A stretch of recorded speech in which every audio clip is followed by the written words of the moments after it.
Assalamualaikum warahmatullahi wabarakatuh.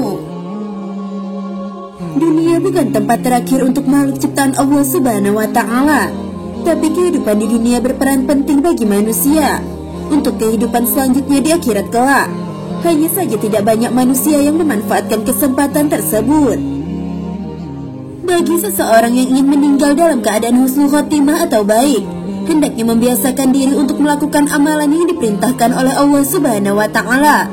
Selain itu, amalan yang telah dilakukan juga dapat menjadi penerang di alam kubur. Inilah 4 amalan yang akan menerangi kita di alam kubur kelak. Apa sajakah itu? Simak ulasannya berikut ini. Yang pertama adalah menjaga sholat 5 waktu. Sholat merupakan perintah Allah Subhanahu wa Ta'ala dan berbeda dengan ibadah lainnya. Sholat adalah ibadah pertama yang akan dihisab di akhirat kelak. Sholat juga dapat menerangi kuburan muslim yang taat, seperti sabda Rasulullah SAW dalam hadis riwayat Tirmizi berikut ini, yang artinya Rasulullah SAW telah bersabda, sesungguhnya amal yang pertama kali dihisab pada seorang hamba pada hari kiamat adalah sholatnya. Maka jika sholatnya baik, sungguh ia telah beruntung dan berhasil. Dan jika sholatnya rusak, sungguh ia telah gagal dan rugi. Jika berkurang sedikit dari sholat wajibnya, maka Allah Ta'ala berfirman, lihatlah apakah hambaku memiliki sholat sunnah, maka disempurnakanlah apa yang kurang dari sholat wajibnya. Kemudian begitu pula dengan seluruh amalnya. Hadis riwayat Tirmizi. Yang kedua adalah memperbanyak sedekah. Banyak ayat Al-Quran yang menjelaskan tentang perintah bersedekah. Hal ini bukan sekedar keikhlasan memberi, melainkan Rasulullah SAW memberitahu bahwa sedekah dapat menjadi naungan umat manusia di hari kiamat kelak. Rasulullah SAW telah bersabda, naungan orang beriman di hari kiamat adalah sedekahnya.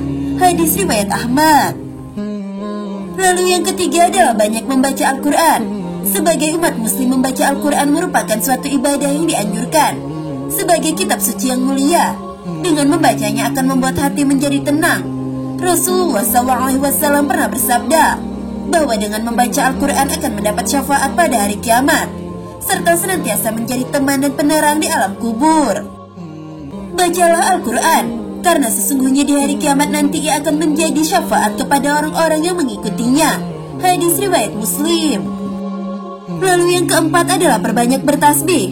Terakhir adalah perintah bertasbih. Ini sangat jelas disebutkan dalam Al-Quran surah Al-Ahzab ayat 41-42, yang artinya, hai orang-orang yang beriman, berzikirlah dengan menyebut nama Allah, zikir yang sebanyak-banyaknya, dan bertasbihlah kepadanya di waktu pagi dan petang. Al-Quran surah Al-Ahzab ayat 41 dan 42. Anjuran bertasbih ini tentunya tidak akan luput dari keutamaan yang akan didapat oleh seseorang yang melaksanakannya.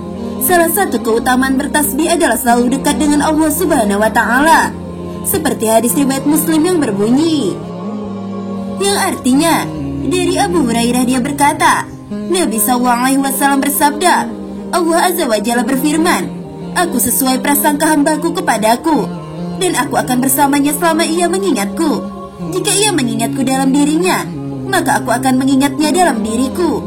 Jika ia mengingatku dalam sekumpulan orang, maka aku akan mengingatnya dalam sekumpulan yang lebih baik dan lebih bagus darinya. Jika ia mendekat kepadaku 1 jengkal, maka aku akan mendekat kepadanya 1 hasta.